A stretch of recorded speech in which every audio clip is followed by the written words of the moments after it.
તો hello friends, welcome back to my channel. તો આજે હું લઈને આવી છું તમારા માટે અવનવી ટિપ્સ. તો વિડીયોના એન્ડ સુધી બન્યા રહેજો અને વિડીયો પસંદ આવે તો વિડીયોને લાઇક શેર અને ચેનલ ઉપર નવા આવ્યા હોય તો ચેનલને સબસ્ક્રાઈબ જરૂરથી કરતા જજો. તો જોઈએ આજની ટીપ નંબર 1. તો આજની મારી સૌથી પહેલી ટીપ આપણું જે ગ્રેટર હોય છે એના માટેની છે. તો જ્યારે આપણે નવું ગ્રેટર લઈએ ત્યારે તો એની જે ધાર હોય છે એ ખૂબ જ તેજ હોય છે, પણ થોડા ટાઈમ પછી જે ગ્રેટર હોય છે એની ધાર ખૂબ જ ઓછી થઈ જાય છે. તો આ ધારને ફરીથી તેજ કરવા માટે આપણે શું કરવાનું છે કે આવો જે આપણો કાચનો જે કપ હોય છે એ કપ આપણે લેવાનો છે અને એની જે નીચેની સાઈડ હોય છે ત્યાં આપણે જે આ ગ્રેટર છે એને ઘસવાનું છે. તો આવી રીતે આપણે કપને ગ્રેટરની ઉપર ઘસવાનું છે આવી રીતે. તો આવી રીતે તમે થોડા ટાઈમ સુધી જે આ ગ્રેટર છે એની ઉપર જે કપ હોય છે કાચનો એ ઘસશો તો તમારી જે ગ્રેટરની ધાર છે એ ફરીથી તેજ થઈ જશે. તો આવી રીતે તમે ઘરે જ જે ગ્રેટર હોય છે એની ધાર કાઢી શકો છો. તો આની પછીની ટીપ આપણે જોઈએ, અને આ જો ટીપ તમને પસંદ આવી તો નેક્સ્ટ ટીપ મારી બટેટા માટેની છે. તો આપણે જ્યારે બટેટા બાફીએ ત્યારે આપણે જે એની છાલ હોય છે ઉતારીએ તો એ ઇઝીલી ઉતરતી નથી, અને બટેટા ગરમ હોવાના કારણે આપણા હાથમાં આપણને તકલીફ થાય છે.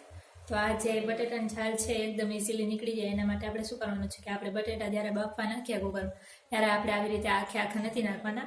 આપણે જે બટેટા હોય છે એને આવી રીતે કટ લગાવવાનું છે. આવી રીતે આપણે એને કટ લગાવી દેવાનું. બધા બટેટાને આપણે એવી રીતે કટ લગાવી દેવાનું છે.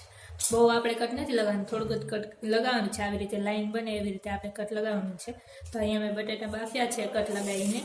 તો તમે અહીંયા જોઈ શકો છો કે આ જે એની છાલ છે એકદમ ઇઝીલી નીકળી જાય છે આવી રીતે. તો આવી રીતે તમે જે છે એ બટેકાની છાલ ઇઝીલી કાઢી શકો છો અને તમને છાલ કાઢવામાં કોઈ પણ જાતની તકલીફ પણ નથી પડતી.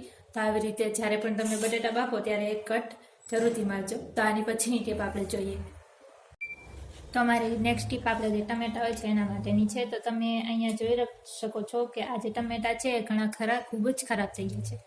તો આ જે ટમેટા છે એ ખરાબ ના થાય એના માટે આપણે શું કરવાનું છે, સૌથી પહેલાં તો આપણે જે એના ઉપરના જે દાંડલા હોય છે એ કાઢી લેવાના છે. પછી આપણે કોઈ પણ મીણબત્તી લેવાની છે. જે મીણબત્તી હોય ને કાની અથવા તો નાનો એવો ટુકડો હોય તો તમે એ પણ લઈ શકો છો. તો આપણે મીણબત્તી લેવાની છે અને એને આપણે થોડીક આવી રીતે જલાઈ લેવાની છે. તો આવી રીતે આપણે મીણબત્તી જે છે એને જલાઈ લેવાની છે અને પછી એના જે ટીપા હોય છે એ આપણે જે આ ટમેટું હોય છે એની ઉપર લગાવી દેવાના છે. આવી રીતે આપણે ટમેટા ઉપર જે મીણબત્તીના ટીપા હોય છે, મીણ હોય છે લગાવીને મૂકી દઈએ તો એનો જે આ ભાગ હોય છે એ એકદમ સેફ થઈ જાય છે અને આ જે ભાગ છે એ એકદમ કવર થઈ જાય. તો એના કારણે જે ટમેટા હોય છે એ ખરાબ થતા નથી. તો આવી રીતે તમે જે ટમેટા હોય છે એને લાંબો સમય સુધી સારા રાખી શકો છો. તો જ્યારે પણ ઘરે ટમેટા લાવો ત્યારે આ જે ટીપ છે એ જરૂરથી યુઝ કરજો. તો આ જે ટીપ છે તમને પસંદ આવી હોય તો મને એકવાર કોમેન્ટમાં જરૂરથી જણાવતા જજો. તો આની પછીની ટીપ આપણે જોઈએ. તો બેઝિકલી આપણે જે આપણા કપ હોય છે એને પ્લેટફોર્મ ઉપર આવી રીતે ગોઠવીને મૂકી દેતા હોય છે, અને આવી રીતે જે કપ હોય છે એને આપણે ગોઠવીને મૂકી દઈએ તો એ ખૂબ જ બોરિંગ લાગે છે.